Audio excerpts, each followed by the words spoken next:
আপনি কি দেখেছেন বিগত সরকারের দেশে লুটপাটের অবস্থা কি? শেখ হাসিনা স্পষ্ট বলেছেন আমার পিয়ন 400 কোটি টাকার মালিক। যখন শেখ হাসিনার পিয়ন 400 টাকা করে মালিক হবে, তখন তার সভাপতির অবস্থাটা কি হবে আমাকে বলুন? এমপি সাহেবের অবস্থাটা কি হবে? ছাত্রলীগের সভাপতির অবস্থাটা কি হবে? ছাত্রলীগের সভাপতি চিন্তা করছে যদি শেখ হাসিনার পিয়ন 400 টাকার মালিক হয়, তা আমি কি করব? ফরিদপুরের এক ছাত্রলীগের সভাপতি 2000 কোটি টাকা পাচার করছে, 2000 কোটি, ফরিদপুরে 2000 কোটি।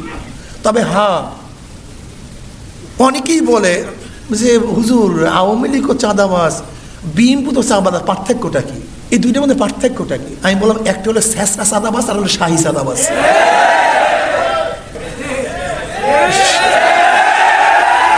দেখবেন আওয়ামী লীগের লুটপাট হাজার হাজার হাজার হাজার শত শত শত শত কোটি। আওয়ামী লীগের লুটপাট কি দেখবেন?